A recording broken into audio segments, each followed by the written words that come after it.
আজকের ভিডিও আপনি যদি দেখেন তাহলে আপনি শিখে যাবেন এই ভিডিও দেখার পর কিভাবে আপনি ক্যানভা দিয়ে স্টানিং, প্রিমিয়াম এবং প্রফেশনাল একটা ফ্লায়ার তৈরি করবেন। এই ভিডিওটা আপনি যদি স্মল বিজনেস ওনার হয়ে থাকেন, আপনি যদি উদ্যোক্তা হয়ে থাকেন, আপনি যদি ফ্রিল্যান্সার হয়ে থাকেন, সকলের জন্য প্রয়োজনীয়। কারণ ফ্লায়ার ডিজাইন কিন্তু আমাদের অফলাইন মার্কেটিং এবং রিসেন্টলি এখন ডিজিটাল ফ্লায়ারও কিন্তু খুব চলছে। সো মার্কেটিংয়ের একটা বিশাল বড় এলিমেন্ট বলতে পারেন ফ্লায়ার ডিজাইন। তো আমরা যারা ফ্রিল্যান্সিং করি তাদেরও প্রয়োজন হয়, আর যারা বিজনেস ওনার আছি তাদেরও প্রয়োজন হয়। সম্পূর্ণ ডিজাইনটা আমি ক্যানভা দিয়ে বানাবো। চলুন চলে যাই সোজা ডিজাইনের মধ্যে। দেখুন ডিজাইনে এখানে চলে এসেছি। আসার পর আমি A4 সাইজের একটা মাপ নিয়ে নিয়েছি। আপনি A4 সাইজের মাপ নিয়ে নেবেন, বা আপনার নিজস্ব যেটা মাপ আছে সেই মাপটা দিয়েও আপনি করতে পারেন। প্রথম কথা, যখনই আপনি খালি আর্টবোর্ড নিয়ে নেবেন, আপনি প্রথমে আগে প্রোডাক্টটাকে নিয়ে আসুন। প্রোডাক্ট কি করবেন দেখুন, আমি প্রোডাক্ট আমার যেহেতু একটা এয়ারবাড ছিল, তাই এয়ারবাডটাকে আমি কি করেছি, চ্যাট জিপিটিতে আপলোড করে দিয়েছি। আপলোড করার পর আমি এখানে বলেছি make this image in 4 different camera angles in a white sheet. দেখুন এখানে কিন্তু পুরোপুরি তৈরি করে দিয়েছে 4টে আলাদা আলাদা ক্যামেরা অ্যাঙ্গেল। এটাকে আমি কি করেছি, ডাউনলোড করে নিয়েছি। ডাউনলোড করার পর আমি এখান থেকে সোজা আপলোড করেছি। দেখুন এখান থেকে আপলোড হয়ে গেছে। এখানে আপলোড হয়ে গেছে। আমার সবচাইতে যেটা প্রয়োজন সেটা আমি ক্রপ করে নেব। এখান থেকে আমার যেটা প্রয়োজন সেটা হচ্ছে এই উপরের কর্নারের এই এই যে ডিজাইনটা আছে, এই ডিজাইনটা আমার মনে হচ্ছে এটা আমার সবচাইতে ভালো লাগবে বা ভালো সেট হবে ডিজাইনের সাথে, তাই এই কর্নার থেকে আমি এইটাকে কেটে নিলাম। ডান করার পর এটাকে ব্যাকগ্রাউন্ড রিমুভ করে দেবো। দেখুন রিমুভ হয়ে গেছে ব্যাকগ্রাউন্ড। এটাকে আমি করে দেবো বড়, সামান্য একটু বড় করলাম। আপনি আপনার মতন যতটা প্রয়োজন হয় ততটা বড় করতে পারেন। এমনটা ছোট করবেন না যেন দর্শক দেখে বুঝতে না পারে, আবার এমন বড়ও করবেন না যেন পুরো স্ক্রিন জুড়ে হয়তো আপনাকে প্রোডাক্টটা দেখতে হচ্ছে। ওকে, এবার আমি চলে আসবো কিভাবে ব্যাকগ্রাউন্ড কালার সেট করবেন। ব্যাকগ্রাউন্ডে ক্লিক করুন, কালার চেঞ্জে চলে যান। প্রোডাক্টের ভিতরে যে হলুদ কালারটা রয়েছে বা লোগোতে যে কালারটা রয়েছে সেই কালারটাই সেট করুন। যারা বিজনেস ওনার আছেন, আপনাদের যে লোগো বা আপনাদের যে ব্র্যান্ড কালার সেই কালারই আপনি কিন্তু ইউজ করবেন এখানে, সেটা বেস্ট হবে। আর আপনার প্রোডাক্টে যদি কোনো স্পেসিফিক কালার থাকে তাহলে সেই কালারও আপনি কিন্তু এখানে ইউজ করতে পারেন। এবার আমি চলে আসছি। দেখুন এখানে এই বড় টেক্সটটা কিভাবে অ্যাড করা হয়েছে। বড় টেক্সটটা হচ্ছে কিছুই না, এই লোগোর নামটা বা কোম্পানির নামটা। আপনি এখানে টেক্সটে চলে যাবেন, অ্যাড এ হেডিং করবেন, লেখা চলে আসবে, ডাবল ক্লিক করবেন, এখানে লিখবেন IQOO। আমি ব্র্যান্ডের নাম লিখে নিচ্ছি, আপনিও আপনার ব্র্যান্ডের নাম লিখতে পারেন। এখান থেকে আমি কি করব, একটা ফন্ট ইউজ করব। মনে রাখবেন যখন আপনি ডিজাইন করবেন, ডিজাইন কিন্তু 2 থেকে 3টের বেশি ফন্ট আপনি ইউজ করবেন না। এখানে আমি একটা ফন্ট ইউজ করছি, ফন্টটার নাম হচ্ছে গ্লাসিয়াল ইনডিফারেন্স। এটাকে আমি ইউজ করছি। এটাকে আমি করে দেবো বড়, যথেষ্ট পরিমাণ বড়, এবং এটাকে আমি টার্ন করে রোটেট করি এইরকম করে দেবো। দেখুন, এবং এটাকে এইরকম জায়গাতে দিয়ে দিচ্ছি। চাইলে আপনি সামান্য একটু লেটার স্পেসিংও কমাতে পারেন, যেন লেটারগুলো একটু গায়ে গায়ে চলে আসে। দেখুন এখানে গায়ে গায়ে চলে আসছে। আপনি আরও একটু বড় করতে পারেন এক্ষেত্রে। আমি এইরকম করে দিয়েছি। পজিশনে চলে যাব, যাওয়ার পরে এটাকে আমি অ্যারেঞ্জে গিয়ে একটু ব্যাক করে দেবো। হয়ে গেল। এবার আমি কি করব, প্রোডাক্টটাকে সামান্য একটু সিলেক্ট করে সামান্য একটু এরকম রোটেট করিয়ে দেবো, সো দ্যাট এটা একটু দেখতে এলিগেন্ট লাগে এবং এটা দেখতে যেন একটু অন্যরকম লাগে। ওকে, দেওয়ার পরে রিয়েলিস্টিক ফিল নিয়ে আসার জন্য এখানে একটা শ্যাডো দেবো, জাস্ট লাইক দিস, এই শ্যাডোটা। ওকে, কিভাবে শ্যাডো দেবো, এলিমেন্টে চলে যাবো, এখানে লিখবো শ্যাডো। শ্যাডো, ঠিক আছে। শ্যাডো লিখলে আপনার কাছে এখানে শ্যাডো চলে আসবে। দেখুন এইরকম টাইপের শ্যাডো। এটাকে আপনি কি করবেন, এডিটে চলে যাবেন, যাওয়ার পর এখান থেকে ফিল্টারসে ক্লিক করবেন। ফিল্টারসে ক্লিক করে একদম শেষে দেখবেন রয়েছে ডুওটোন, কাস্টমে সিলেক্ট করবেন, দুটো কালারকে আপনি করে দেবেন কালো।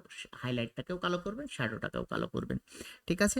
এবার আপনি জুম করুন, এটাকে ডুপ্লিকেট করুন। দেখুন ডুপ্লিকেট করে দুটোকে এক জায়গায় করে সিলেক্ট করুন। করার পরে পজিশনে চলে যান। পজিশনে গিয়ে এটা অলরেডি সেন্টার মিডিল করাই রয়েছে, এটাকে গ্রুপ করে দিন। গ্রুপ করে আপনি এটাকে এই রকম জায়গাতে প্লেস করিয়ে দিন। দেখুন এখন মনে হচ্ছে যে এই এয়ারবাডটা কোথাও না কোথাও প্লেস করানো আছে। ওকে, এবার আমি চলে আসছি। দেখুন এখানে এই টেক্সটটা, সো এই দুটো টেক্সটে দু রকম টেক্সট ফন্ট এখানে ইউজ করা হয়েছে। একটা বড় যে হেডিংটা, সেই হেডিংটাতে দেখুন গ্লাসিয়াল ইনডিফারেন্স, এবং ছোটর যে হেডিংটা বা সাবহেডিং বা বডি যেটাকে বলা হয় সেটাতে রয়েছে স্যানচেক। ঠিক আছে, এই দুটোকেই আমি সিলেক্ট করে কপি করে নিচ্ছি। আপনি তো অবশ্যই টেক্সটটা কিভাবে অ্যাড করতে হয় সেটা জেনেই গেছেন, তো আমি আর টেক্সট অ্যাড করে আপনাদের সময় নষ্ট করছি না। এই রকম জায়গাতে আমি এটাকে প্লেস করাচ্ছি। দেখুন এরকম জায়গাতে আমি প্লেস করিয়েছি। মনে রাখবেন চারিদিকে আপনি কিন্তু হোয়াইট স্পেস রাখবেন। হোয়াইট স্পেস রাখার জন্য আমি মোটামুটি এইরকম একটা জায়গা সেট করে নিচ্ছি। দেখুন এইরকম একটা জায়গা সেট করে নিচ্ছি, যে এর বাইরে আমি আমার কন্টেন্ট কখনোই প্লেস করাবো না। দেখুন এই যে চারিদিকের বর্ডারটা তৈরি হলো, এই বর্ডারের বাইরে আমি আমার কোনো কন্টেন্ট কিন্তু রাখবো না, বিশেষ করে স্পেশালি টেক্সট। ওকে, এবার আমি চলে আসছি একটা টাফ একটা কাজ যেটা এখন খুব ট্রেন্ডিং চলছে। এখন আপনি এআই দিয়ে প্রচুর ডিজাইন বানাতে পারেন, বাট সেগুলো কিন্তু সেই ডিজাইনগুলো আপনার কন্ট্রোলে থাকে না, আপনি অনেক কিছুই চেঞ্জেস করতে পারবেন না সেখানে, ঠিক আছে। এই পার্টটা আমি দেখাবো টোটাল কিভাবে তৈরি করতে হয়। তার আগে আমি এই পার্টটাকে সেম জিনিসটাকে আমি কপি করে নিচ্ছি, কারণ এখানে আদার্স অন্য কিছুই নেই, এখানে জাস্ট টেক্সট রয়েছে এবং এখানে 30% অফ এই লেখাটাকে হায়ারার্কি ক্রিয়েট করা হয়েছে, কারণ এটা আমি চাইছি আমার দর্শক আগে পড়ুক। লঞ্চ অফার 30% অফ, ঠিক আছে। এই লেখা এবং সাথে এখানে কিছু সাবহেডিং রয়েছে এবং একটা সিটিএ বাটন রয়েছে এবং এখানে ভিজিট বা কল টু অ্যাকশন রয়েছে। এটাকে আমি কপি করে কি করছি, এখানে পেস্ট করে দেবো। দেখুন এখানে পেস্ট করে দিলাম এবং এটাকে আমি এই জায়গাতে প্লেস করাচ্ছি। ওকে, প্লেস করানোর পর এখানে যে জায়গাটা রয়েছে এই জায়গাটা কিন্তু এইগুলো দেওয়ার কথা। এবার আমি দেখাচ্ছি যে কিভাবে এই একটা সেকশন তৈরি করবেন, সেম সেকশনে শুধুমাত্র আইকনগুলো আলাদা, বাদ বাকি কিন্তু সেম স্ট্রাকচারে তৈরি করা হয়েছে। তো চলুন দেখে নেওয়া যাক এই সেকশনটা আপনি কিভাবে তৈরি করবেন। প্রথমে আর প্রেস করে একটা রেক্ট্যাঙ্গেল নিতে পারেন, অথবা এলিমেন্টের মধ্যে গিয়ে আপনি সমস্ত কিছু কেটে দেবেন যদি কিছু থাকে। যাওয়ার পরে আপনি কি করবেন, শেপে ক্লিক করবেন। শেপে ক্লিক করার পরে দেখুন গ্রাফিক্স বা শেপের মধ্যে চলে আসবেন। আসার পরে যে কোনো একটা এখান থেকে এইরকম স্কোয়ার নিয়ে নেবেন। স্কোয়ার নেওয়ার পর আপনি শিফট এবং অল প্রেস করে এটাকে ছোট করতে পারেন, যতটুকু ছোট করার দরকার হয়। আমার মোটামুটি এইটুকু হলেই এনাফ। তো এটাকে আমি এরকম করে দিলাম। দেওয়ার পরে এটার কালারকে প্রথমে আমি করে দেবো একদম ব্ল্যাক, এটাকে আবার করে দেবো ডুপ্লিকেট। দেখুন ডুপ্লিকেট করলাম, আবার শিফট এবং অল্ট প্রেস করে এই কর্নার ধরে আর একটুখানি ছোট করব। দেখুন যতটুকু ছোট আপনার করার দরকার হয় আপনি করে নেবেন। এবার প্রথম যে বড়টা আছে সেটা ট্রান্সপারেন্সি সামান্য একটু কমাচ্ছি, মোটামুটি এরকম, ঠিক আছে। এবং দুটোকেই সিলেক্ট করে আমি কি করব, সামান্য একটু কর্নার রাউন্ডিং ক্রিয়েট করে দেবো। দেখুন এরকম দেওয়ার পরে প্রথম ছোটটাকে আমি নিয়ে আসবো একদম এর মাঝখানে। দেখুন এবার এখানে একটা জিনিস লক্ষ্য করলে দেখতে পারবেন যে এখানে একটা গ্লো এফেক্ট অ্যাড করা হয়েছে। দেখুন এই কর্নারগুলো গ্লো, এই গ্লোটা আমি কিভাবে অ্যাড করেছি। এটা এমন কোনো বিষয় না, আপনি যদি ক্যানভাকে ভালোভাবে শেখেন, ক্যানভার মধ্যে there are lots of things that you can use on your design. Okay, তো এটাকে আমি কি করব, প্রথম এই ছোট্ট যে স্কোয়ারটা আছে এটাকে আমি ক্লিক করেছি। ক্লিক করার পর এখানে ক্লিক করব, বা এই যে বর্ডার অপশনটা আছে বর্ডারে ক্লিক করে এটাকে অন করে দেবো। অন করে দিয়ে বর্ডারের যে উইথটা আছে সেটাকে 1 করে দেবো এবং কালারে চলে যাব। কালারে চলে যাওয়ার পরে প্লাস বাটনে ক্লিক করে গ্রেডিয়েন্টে ক্লিক করব। মনে রাখতে হবে হলুদ কালারটা আমি এখান থেকে সিলেক্ট করব। কোন কালার, এই যে ড্রপার দিয়ে ব্যাকগ্রাউন্ডের এই কালার।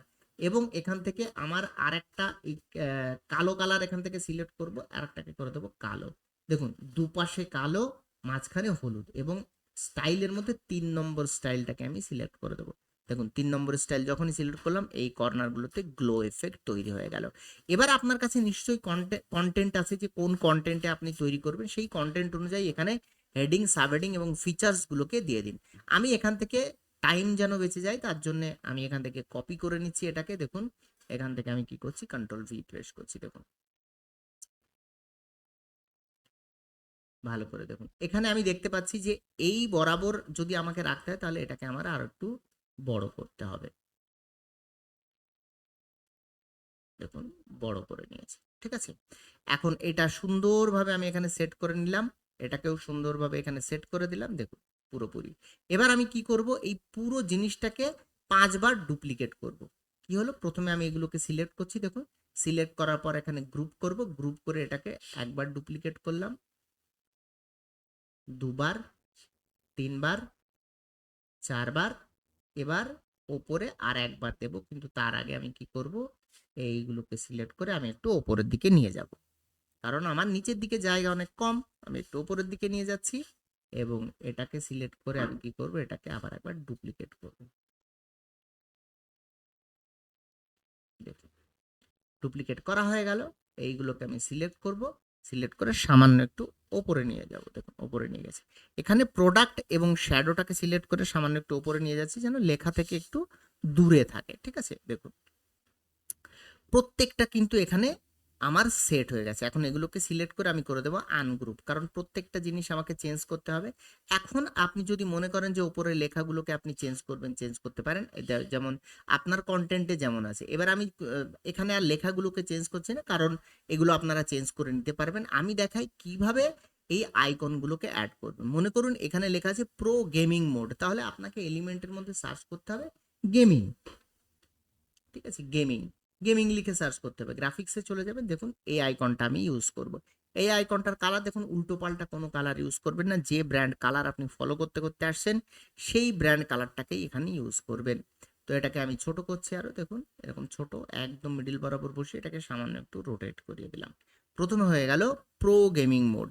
তারপরেরটা কি আছে দেখুন, তারপরেরটা আশা করি এখানে সুন্দর দেখুন, endless play time.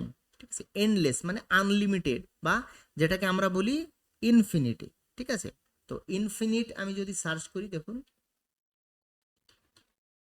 Infinite infinite search করলে আমার কাছে গ্রাফিক্সের মধ্যে চলে আসবে, আমি এই ইনফিনিটটাকে ইউজ করব। এটা কালারটাকেও সেম আমি ইয়েলো ইউজ করব এখানে, এটাকে ছোট করছি এবং এটাকে এইখানে দিয়ে দেবো। ভালো করে দেখুন, এখানে আরো একটু ছোট করছি এবং এটাকে এই জায়গাতে দিয়ে দেবো। ঠিক আছে, এই রকম ভাবে বাদ বাকি যে আমার যে পয়েন্টগুলো আছে সেগুলোকেও আমি এই সেম ভাবে এখান থেকে সার্চ করে নিয়েছিলাম, নিয়ে আমি এখান থেকে এখানে পেস্ট করে দেবো। দেখুন আপনারা চাইলে এগুলোকে সার্চ করে করে নিতে পারেন, দেখুন টাইম যেন নষ্ট না হয় সেই কারণে আমি কি করেছি, এখান থেকে আপনাদের এই সেম জিনিসগুলোকে আমি এখানে অ্যাড করে দিয়েছি। দেখুন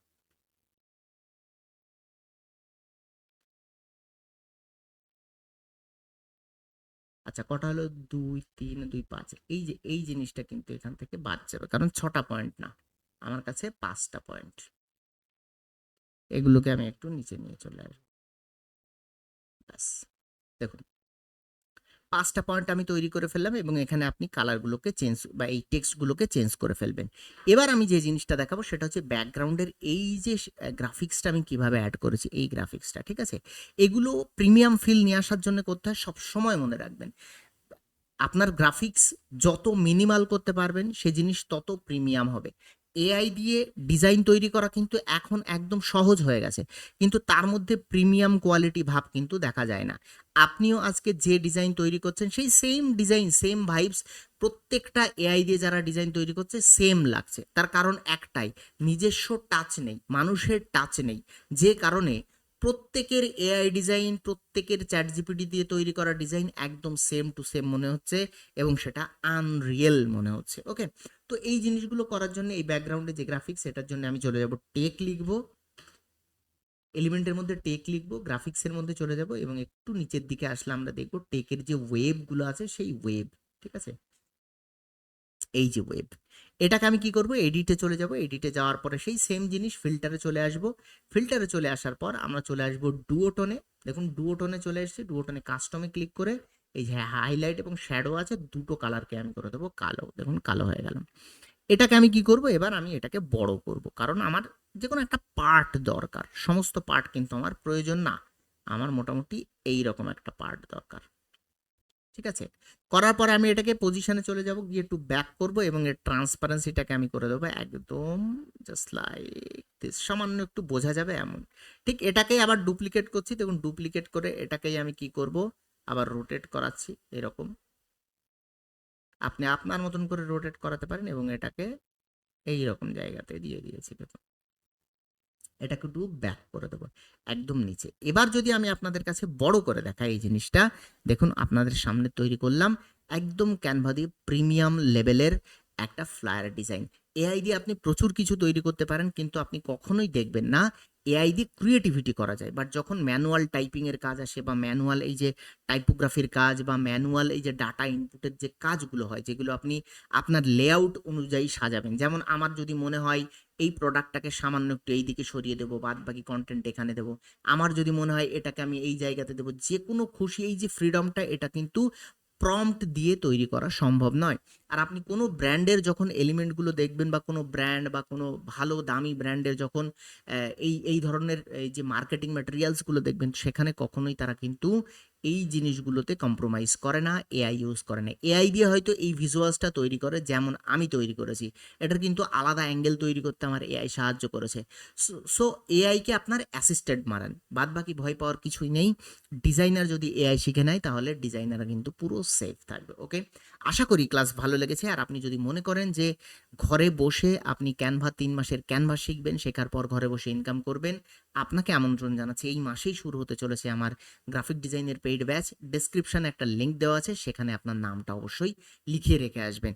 কেন নাম লেখাবেন, কেন করবেন তার জন্যও সমস্ত পয়েন্ট রয়েছে। তার মধ্যে দুটো স্পেশাল পয়েন্ট বলছি।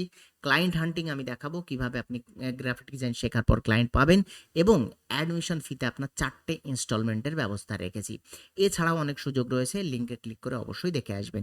কমেন্ট করে জানাবেন ভিডিও কেমন লাগলো, আর এটাও জানাবেন ইন ফিউচার আপনি কোন ধরনের ভিডিও আমার কাছ থেকে আশা করছেন। এই ভিডিওতে এই পর্যন্ত, দেখা হচ্ছে পরবর্তী ভিডিওতে। ততক্ষণ পর্যন্ত সবাই সুস্থ থাকবেন, ভালো থাকবেন, সবাইকে আল্লাহ হাফেজ।